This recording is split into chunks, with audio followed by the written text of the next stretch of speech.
सत्य वचन, अमर वचन, जीवित वचन, दिव्य वचन, सत्य वचन, अमर वचन, जीवित वचन। साई दा बामा बनी दा बामा बगरे रे सा रे सा रे सा रे सा। दिव्य वचन, सत्य वचन, अमर वचन, जीवित वचन, दिव्य वचन, दिव्य वचन।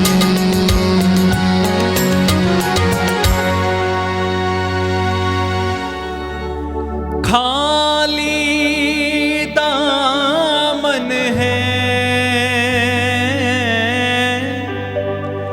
खाली कहाँ से है? बाप तेरी रूह के भूखे प्यासे हैं।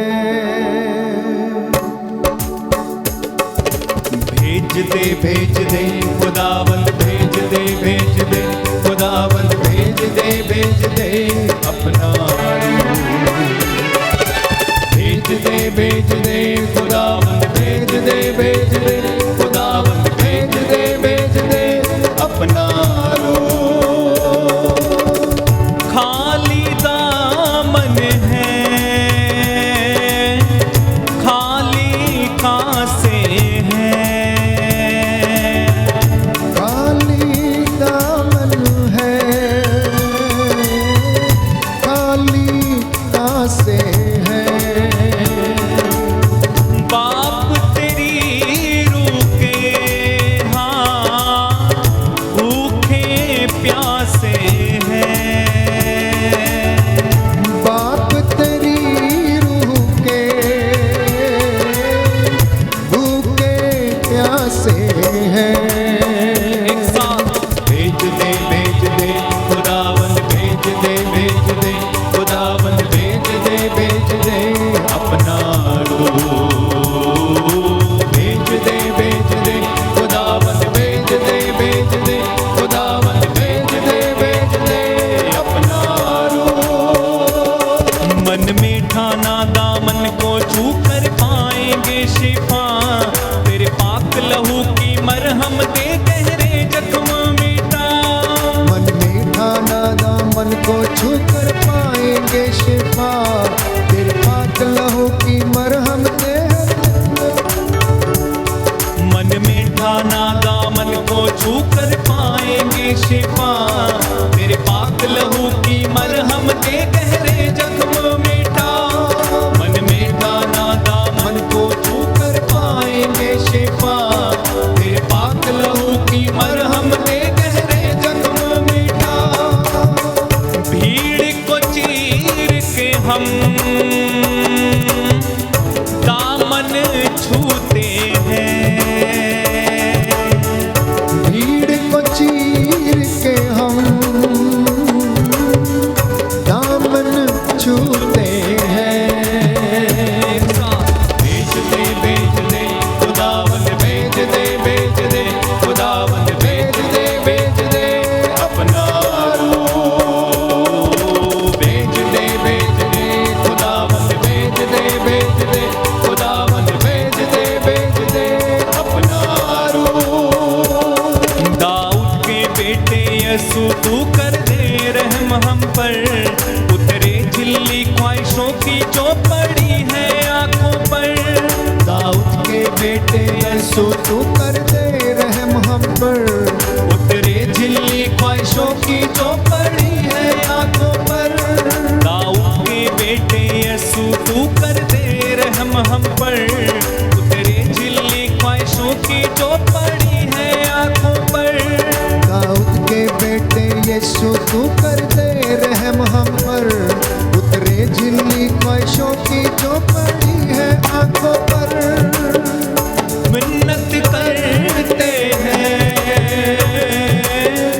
देखना चाहते हैं। मिन्नत करते हैं,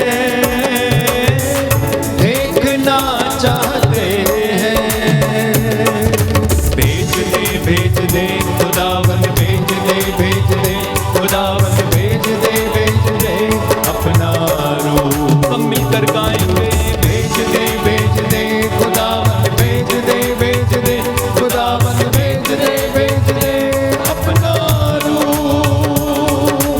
भेज दे खुदावन भेज दे खुदावन भेज दे अपना रूप।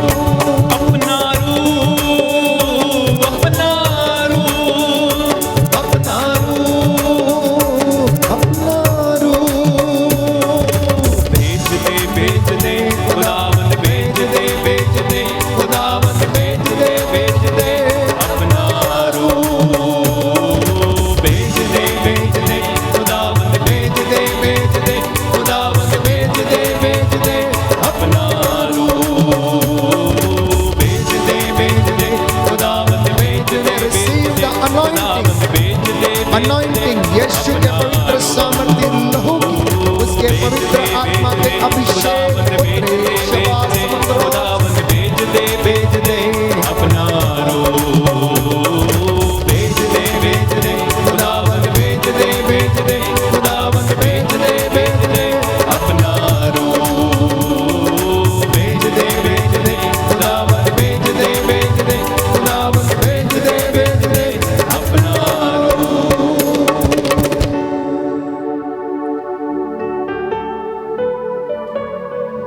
प्रियजनों, प्रभु का आत्मा इस वक्त हमें अपने सानिध्य में घेरे हुए हैं। उसका अनुग्रह महसूस कीजिए।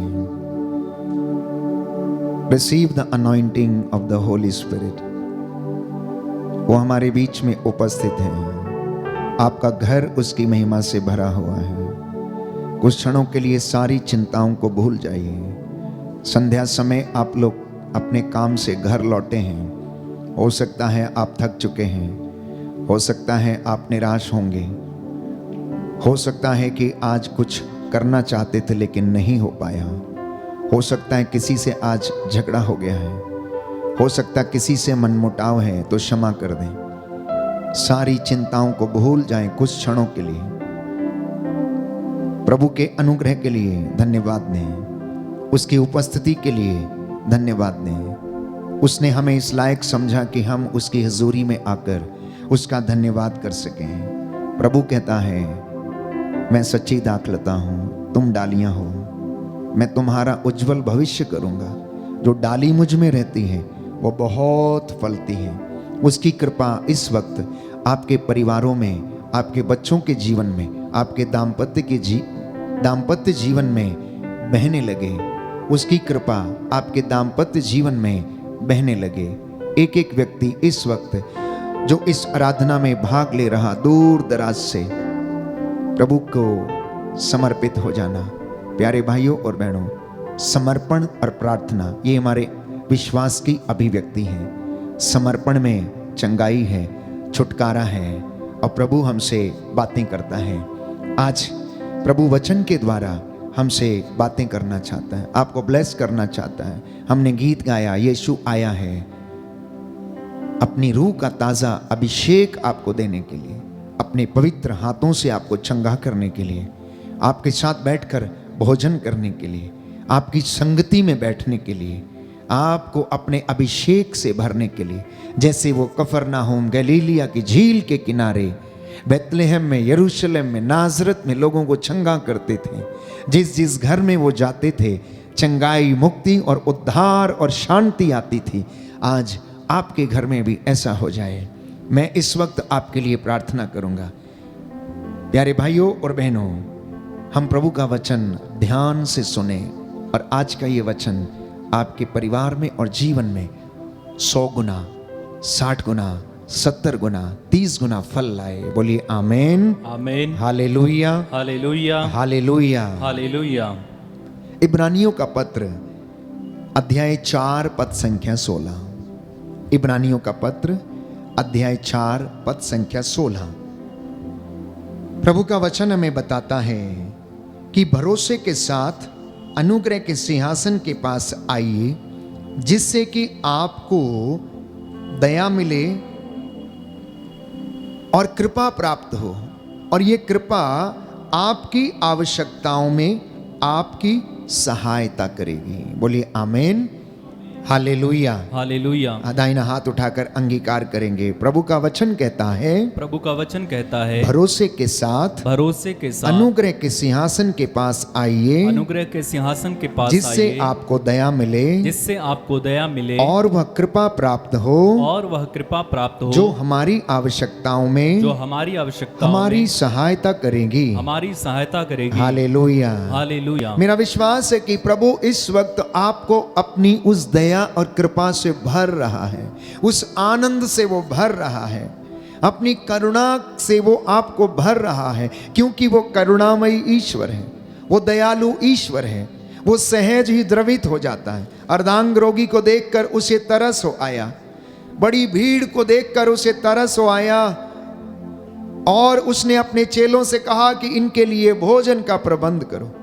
आज जब वो अपनी प्रजा को, विश्वासियों को और भक्तों को देखता है कि वे लोग कष्ट में हैं, पीड़ा में हैं, चिंता में, आर्थिक तंगियों में, आंसू बहा रहे हैं, दुख में हैं, तो प्यारे भाइयों और बहनों, विश्वास करना कि ईश्वर आज भी उसी दया को प्रदर्शित करता है।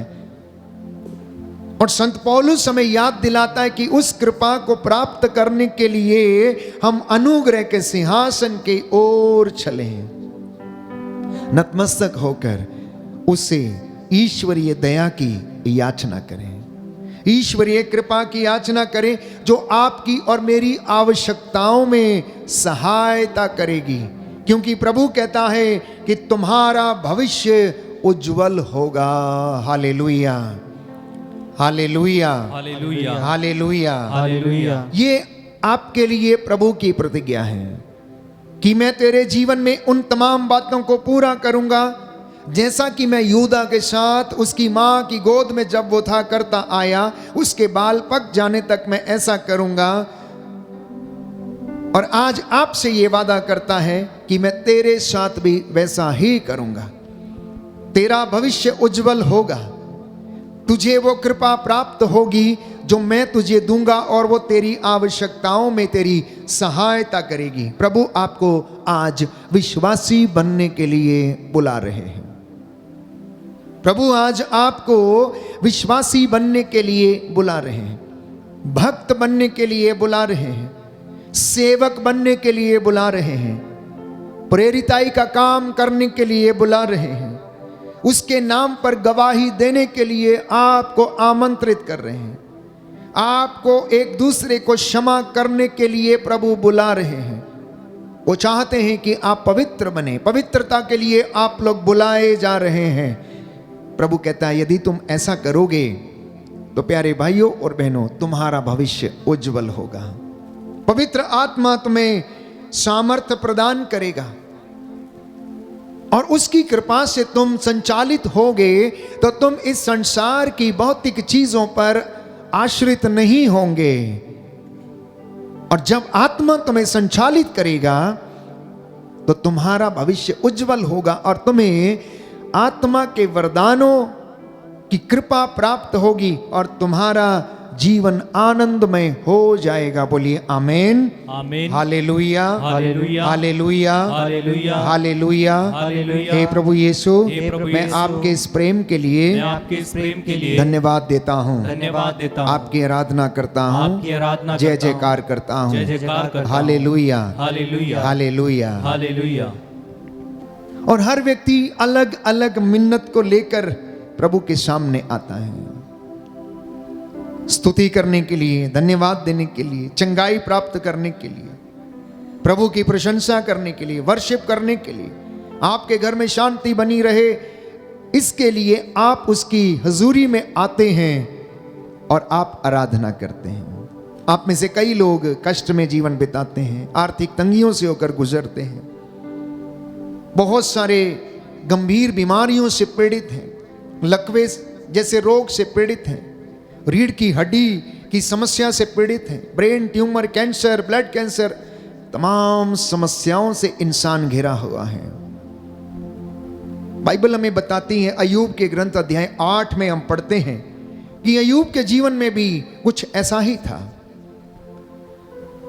विपत्ति उसके घर में आ गई थी, शैतान ने उसकी परीक्षा ली, उसका सब कुछ बर्बाद हो चुका था। एक समय में उसके पास सब कुछ था और उसके जैसा धनी व्यक्ति कोई नहीं था, लेकिन शैतान ने उसकी परीक्षा ली। जैसा कि लिखा है यूहन्ना के सुसमाचार अध्याय 10 पद संख्या 10 में कि चोर चुराने, मारने और नष्ट करने आता है, और उसने ऐसा ही किया। अय्यूब का सब कुछ समाप्त कर दिया। उसके शरीर को उसने नष्ट करना चाहा, उसके शरीर पर उसने फोड़े दे दिए हैं। उसका शरीर गंभीर रूप से प्यारे भाइयों और बहनों बीमार हो चुका था, लेकिन अय्यूब की आत्मा तत्पर थी। वो ईश्वर की स्तुति और प्रशंसा करना उसने नहीं छोड़ा। उसने अपनी दुखमय परिस्थितियों में भी उसे याद किया, कठिन परिस्थितियों में भी उसे याद किया, और परमेश्वर ने उसके साथ एक वादा किया, जिसे हम अय्यूब के ग्रंथ अध्याय 8 पद संख्या 7 में पढ़ते हैं। लिखा है, तुम्हारा भविष्य इतना उज्जवल होगा कि तुम्हारी पिछली दशा वर्तमान स्थिति को देखते हुए साधारण सी लगेगी। प्यारे भाइयों और बहनों, परमेश्वर उससे यह वादा करता है, अय्यूब तुम्हारा भविष्य इतना उज्जवल होगा कि तुम्हारी पिछली दशा तुम्हें बहुत साधारण लगेगी। बाइबल हमें बताती है कि अय्यूब के जीवन में ये सब कष्ट आए, उसकी परीक्षा ली गई, परंतु वो ईमानदार रहा। पहली बात। दूसरी बात, विश्वासी बन के रहा। तीसरी बात, उसने ईश्वर को कठिन परिस्थितियों में याद करना नहीं छोड़ा। चौथी बात, वो उसकी स्तुति करना नहीं भूला। पांचवी बात, उसने अपने मुख से ईश्वर के विरुद्ध कोई भी ऐसी बात नहीं निकाली जो कि ईश्वर को दुख दे। ये उसकी धार्मिकता थी, ये उसका विश्वास था। इसलिए परमेश्वर ने, बाइबल हमें बताती है कि उसके विश्वास का पुरस्कार उसे दिया, उसकी धार्मिकता का पुरस्कार उसे दिया, और उसको सब कुछ दुगनी मात्रा में वापस लौटाया। सब कुछ दुगनी मात्रा में वापस लौटाया। यह परमेश्वर के काम है। इसलिए आज मैंने कहा कि परमेश्वर चाहता है कि आप विश्वासी बने, आप पवित्रताई का जीवन जिएं और अपने जीवन में ईश्वर को कभी ना छोड़ें, क्योंकि बाइबल हमें बताती है कि ईश्वर से दूर जाने का परिणाम आप लोग जानते हैं। जितने लोग ईश्वर से दूर चले गए, उनका परिणाम प्यारे भाइयों और बहनों बहुत गंभीर था। सर्वश्रेष्ठ उदाहरण लूकस के सुसमाचार में हम पाते हैं उड़ाऊ पुत्र का, कि जब वह अपने पिता से दूर गया तो उसकी जिंदगी कष्ट में बीत रही थी, आर्थिक तंगियों में थी, एक एक रोटी के लिए मोहताज था, जानवरों के साथ वो रहता, उनका भोजन उसे खाना पड़ता। प्यारे भाइयों और बहनों, और परमेश्वर आज अपने बच्चों से, आपसे और मुझसे वादा करता है कि मैं तेरा भविष्य उज्जवल करूंगा। मैं जानता हूं कि तुझे कुछ समय के लिए ये सब कष्ट सहने पड़ रहे हैं, परंतु तू चिंता ना कर। संत पौलुस इब्रानियों के पत्र में लिखते हुए हमें समझाता है कि वर्तमान में आप जो कष्ट सह रहे हैं वो आने वाली महिमा की तुलना में नगण्य है। भविष्य में जो आप महिमा देखने वाले हैं, भविष्य में जो आप अपने भविष्य को उज्जवल होते हुए जो देखेंगे, वो आज के इन कष्टों की तुलना में वो बहुत महान है। प्यारे भाइयों और बहनों, आज का दुख जो है ये नगण्य, बहुत छोटा है। इसलिए इन दुखों में आप चिंता ना करें, बल्कि एक ही बात आप याद रखें कि परमेश्वर के प्रति ईमानदार बने रहें। और प्रभु कहता है, मैं तेरा भविष्य उज्जवल करूंगा। तो ईश्वर से जुड़ने के लिए प्यारे भाइयों और बहनों, सबसे पहली बात यह है कि उसके साथ ईमानदारी और उसमें विश्वास करना। दूसरी बात, स्वयं के प्रति ईमानदार रहना, निस्वार्थ भाव से प्रार्थना करना। और तीसरी बात, अंगीकार करना, घोषणा करना कि परमेश्वर जीवित है, जैसा कि वो स्वयं प्रकाशना ग्रंथ में कहता है कि मैं जीवित हूं, मैं मर गया था लेकिन मैं जी उठा हूं। मैं जीवित हूं इसलिए तुम भी जीवित रहोगे। बोलिए आमीन, आमीन, हालेलुया, हालेलुया, हालेलुया। हालेलुया। हे प्रभु यीशु, हे प्रभु यीशु, आपके इस प्रेम के लिए आपके इस मैं प्रेम आपको के लिए धन्यवाद देता हूँ, मैं आपको धन्यवाद आपकी देता हूँ, आराधना करता हूँ, आपकी आराधना करता आपकी हूँ, महिमा गाता हूँ। आपकी महिमा गाता हूँ। Hallelujah, hallelujah, hallelujah. हालेलुया। क्यों विश्वासी निराश होता है? क्यों वो तनाव से होकर गुजरने लगता है? क्यों उसकी जिंदगी में शांति नहीं होती है? क्यों परिवार में लड़ाई झगड़ा होने लगता है? प्यारे भाइयों और बहनों, हो सकता है कि वो विश्वासी तो है परंतु प्रार्थना उसके जीवन में नहीं है, प्रार्थना उसके परिवार में नहीं है। मम्मी पापा बच्चे शाम को मिलकर प्रभु का धन्यवाद नहीं करते, सब अपने अपने कामों में व्यस्त हैं, प्रभु को प्रथम स्थान नहीं देते। हो सकता इस कारण से उसके जीवन में अशांति रहती, नकारात्मकता और नेगेटिविटी उनके जीवन में प्रवेश कर जाती है और वह नष्ट होने लगते हैं। हो सकता है प्रार्थना भी है, हो सकता प्रार्थना भी करते हैं लेकिन अंगीकार नहीं कर पाते हैं, विटनेस नहीं कर पाते हैं, गवाही नहीं दे पाते हैं, सुसमाचार की घोषणा नहीं कर पाते हैं। परंतु याद रखिए कि हमारे ईश्वर के लिए कुछ भी असंभव नहीं है, हमारे ईश्वर के लिए कुछ भी असंभव नहीं है। हर वो बात जो मनुष्यों के लिए असंभव है वो ईश्वर के लिए संभव है। इसलिए प्रभु यीशु ने कहा लूकस के सुसमाचार अध्याय 18 पद संख्या 27 में कि जो बातें मनुष्यों के लिए असंभव हैं वो ईश्वर के लिए संभव हैं। बोलिए आमीन, आमीन, हालेलुया, हालेलुया। प्रभु यीशु ने कहा जो बातें मनुष्य के लिए असंभव हैं मनुष्यों के लिए वो ईश्वर के लिए संभव हैं। यदि तुम विश्वास करोगे तो ईश्वर की महिमा देखोगे। हालेलुया। बुरे होने पर भी यदि तुम अपने बच्चों को सहज ही अच्छी चीजें देते हो तो तुम्हारा स्वर्गीय पिता मांगने वालों को अच्छी चीजें क्यों नहीं देगा? Hallelujah, hallelujah, hallelujah. तो वो अपने वादे के मुताबिक आपको और मुझे हर चीज प्रदान करता है, बेस्ट चीज प्रदान करता है, उत्तम गेहूं से हमें तृप्त करता है। वो आपको भूखा नहीं रखता है। जरा आप अंदाजा लगाइए कि आप दिन रात मेहनत करते हैं और वो हमारी मेहनत को यदि आशीर्वाद ना दे तो उसमें बरकत नहीं है, उसमें बरकत नहीं है। इसलिए स्तोत्रकार कहता है यदि ईश्वर ही घर न बनाए तो कारीगर व्यर्थ ही परिश्रम करते हैं।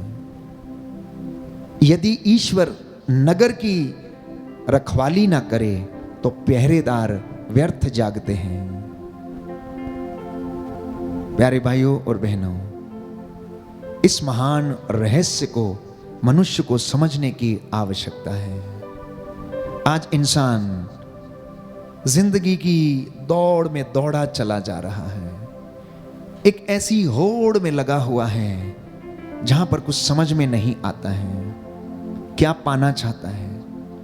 पैसे के पीछे, धन के पीछे वो अपने रिश्तों को बर्बाद कर लेता है। छोटी सी बात के पीछे वो अपने माता पिता भाई बहनों से अलग हो जाता है। परिवार टूट जाते हैं, बिखर जाते हैं, रिश्ते समाप्त हो जाते हैं। विचारों में मतभेद हैं, रिश्तों में मतभेद हैं। प्यारे भाइयों और बहनों, ये स्वाभाविक है कि हमारा एक दूसरे से मनमुटाव होता है, लेकिन वचन हमें याद दिलाता है यदि किसी को क्रोध आ जाए तो सूरज डूबने तक उसे कायम ना रहने दें। सूरज डूबने से पहले जाएं और अपने भाई से समझौता कर लें, एक दूसरे को क्षमा करें जिससे कि आपके घर में शांति बनी रहे। क्योंकि लिखा है यिर्मयाह नबी के ग्रंथ अध्याय 32 पद संख्या 27 में कि मैं ही वो प्रभु हूं, क्या मेरे लिए कोई बात असंभव है? वो सामर्थ्य से भरा हुआ परमेश्वर है, वो आपको आशीर्वाद प्रदान करेगा। यशायाह नबी के ग्रंथ अध्याय 1 पद संख्या 18 में ये लिखा हुआ है, आओ हम एक साथ बैठकर विचार करें। तेरे पाप सिंदूर की तरह लाल क्यों ना हो, किरमिच की तरह मटमैले क्यों ना हो, हिम के समान सफेद हो जाएंगे। तेरी बुराइयां कितनी भी ज्यादा क्यों ना हो, कहता मैं तेरे स्वभाव से अच्छी तरह परिचित हूं। मैं तेरे आचरण से अच्छी तरह परिचित हूं, परंतु फिर भी मैं उन्हें अनदेखा करता हूं। स्तोत्रकार कहता है कि तेरे समान ऐसा कौन ईश्वर है जो पापों को अनदेखा करता है। तेरे समान कौन ऐसा ईश्वर है जो करुणामयी है, दया का धनी है, सहज ही द्रवित हो जाता है। और वो परमेश्वर बार बार हमें याद दिलाता है, आओ हम एक साथ बैठकर विचार करें। कहता मेरे लिए कुछ भी असंभव नहीं है। मैं वो ईश्वर हूं जो अपनी महिमा किसी को नहीं दे सकता हूं। अगर आप वचन पढ़ेंगे प्यारे भाइयों और बहनों, तो मनस्से के इतिहास के विषय में लिखा गया है कि मनस्से ने घृणित पाप किए, मूर्ति पूजा की, भूत प्रेतों की साधना की, उसने अपने पुत्रों की होम बलि चढ़ाई, जो कि परमेश्वर की दृष्टि में बुरा था। अगर आप मनस्से के विषय में पढ़ेंगे तो मनस्से ने ये सब घृणित काम किए थे, लेकिन फिर भी एक दिन ऐसा हुआ कि असूर के राजा के सेनापतियों को उनके विरुद्ध भेज दिया। उन्होंने मनस्से को बंदी बनाया, उसकी नाक में नकेल डाल दी, कांसे की बेड़ियों से उसे बांध डाला और उसे बाबुल भेज दिया। और जब वह विपत्ति में पड़ गया तो उसने प्रभु के सामने दीनता पूर्वक घुटने टेके प्रायश्चित किया और प्रार्थना की। और बाइबल कहती प्रभु ने उस पर तरस खाया, उसकी प्रार्थना को सुना और उसे यरूशलेम लौटाकर वापस लाया और उसका राज्य उसे फिर से लौटा दिया। मनस्से के इतने घोर पापों के कारण, उसकी इतनी कमजोरियों के कारण भी, मूर्ति पूजा करने के बावजूद जब मनस्से ने परमेश्वर से घुटने टेक कर प्रार्थना किया तो उसकी प्रार्थना को सुना गया और ईश्वर उसे फिर से लौटाकर यरूशलेम वापस लेकर आया और उसका राज्य उसे वापस दिया। अगर जीवन में प्रार्थना है प्यारे भाइयों और बहनों, तो आपके जीवन में हमेशा सामर्थ्य बना रहेगा। अगर विश्वासी के जीवन में पवित्रता है तो अभिषेक उसके जीवन में कायम रहेगा। यदि आपके जीवन में सत्य है, ईमानदारी है, वफादारी है, तो ईश्वर आपको प्रेम करेगा और आपकी धार्मिकता का पुरस्कार आपको प्रदान करेगा। यदि आपके जीवन में प्रेज एंड वर्शिप है, एडोरेशन है, आराधना है,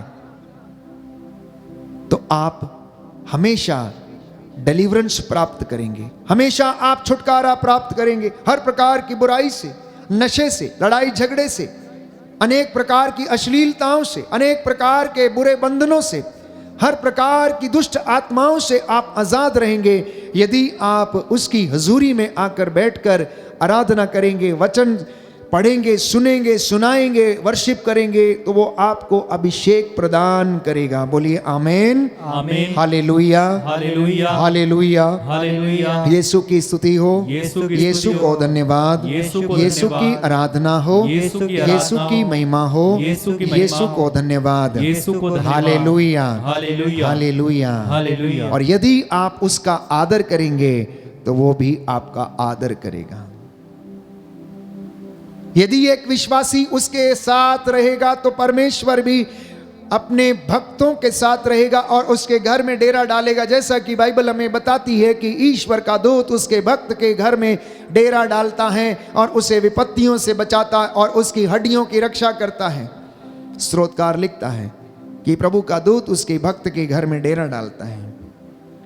किसी महान विद्वान ने कहा है कि आपकी समस्या का हल आपसे इतनी दूर है जितने आपके जमीन से घुटने दूर हैं। जी हां प्यारे भाइयों और बहनों, आपकी समस्या का हल आपसे उतनी दूर है जितने जमीन से आपके घुटने दूर हैं। यदि आप उस परम प्रधान, सर्वशक्तिमान, शाश्वत ईश्वर के सामने घुटना टेकेंगे, जो आकाश पर विराजमान है, जो एदोम पर अपनी चप्पल रखता है, पृथ्वी जिसका पावदान है प्यारे भाइयों और बहनों, तो वो हमें अपने आंचल में लेने को हमेशा तैयार रहता है। वो अपनी बाहों में लेने को तैयार रहता है। विश्वास करना आज कि इस पवित्र दिन में यदि आप इस प्रकार से प्रार्थना कर रहे हैं कि प्रभु मेरे साथ रह जाइए, मुझे विश्वास का वरदान दीजिए, आत्मा के वरदानों से मुझे भर दीजिए, तो आज ऐसा ही होगा।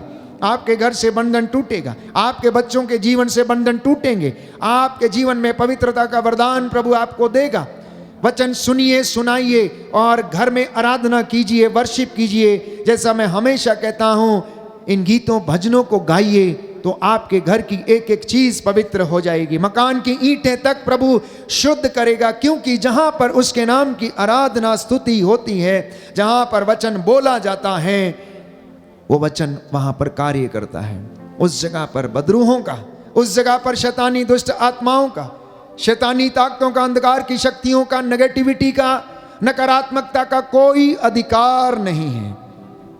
और प्रभु कहता है, मैं तेरा भविष्य उज्जवल करूंगा। स्तोत्र संख्या 14 पद संख्या 2 में हम पढ़ते हैं, परमेश्वर चाहता है कि मनुष्य उसे जाने। प्रभु चाहता है कि आप उसे जाने। प्रभु चाहता है आप उसकी आराधना करें। प्रभु चाहता है कि आप उसके पास लौटें। प्रभु चाहता है कि आप शांति की साधना करें। प्रभु चाहता है आप विश्वास की साधना करें। प्रभु चाहता है कि आप एक दूसरे को क्षमा करें। प्रभु चाहता है कि आपके रिश्ते अच्छे हों, क्योंकि उसे पति पत्नी का सामंजस्य पसंद है, जैसा कि प्रवक्ता ग्रंथ अध्याय 25 में लिखा हुआ है। प्रभु को भाइयों का प्रेम पसंद है, लेकिन प्रभु को अहंकार पसंद नहीं, प्रभु को घमंड पसंद नहीं, प्रभु को ईर्ष्या पसंद नहीं, प्रभु को बूढ़ा व्यभिचारी पसंद नहीं, प्रभु को वो व्यक्ति पसंद नहीं जो अपने भाइयों में झगड़ा लगाता है। प्रभु को ऐसे लोग पसंद नहीं जो अपने घरों को तोड़ते हैं। प्रभु चाहता है कि आप उसकी खोज करें, उसको जानें, जैसा कि लिखा है स्तोत्र संख्या 14 पद संख्या 2 में कि परमेश्वर सच्चे खोजियों की तलाश में रहता है। वो चाहता है कि मनुष्य ईश्वर को जाने, उसको प्यार करे और उसके साथ रहे। क्या आप तैयार हैं? यदि तैयार हैं तो आइए मेरे साथ मिलकर प्रभु की हम स्तुति करें, धन्यवाद करें और उसके साथ रहें, और वो हमारे साथ रहेगा। उसने वादा किया है कि वो हमारे घरों में आएगा। यदि आप दरवाजा खोलोगे, वो आपके हृदय में, घर में प्रवेश करेगा, आपके साथ भोजन करेगा और हम उसके साथ बैठेंगे। मूसा ने कहा, निर्गमन ग्रंथ अध्याय 33 में हम पढ़ते हैं कि प्रभु हमें अपनी महिमा दिखा, मुझे अपनी महिमा दिखा। और प्रभु ने उससे कहा, मैं अपनी संपूर्ण महिमा में तेरे सामने से गुजर जाऊंगा और तुझ पर अपना प्रभु नाम मैं प्रकट करूंगा। आज वो प्रभु नाम हमारे ऊपर भी प्रकट करे, हमारे परिवारों में उसकी रूह का ताज़ा मसा और अभिषेक उतरे।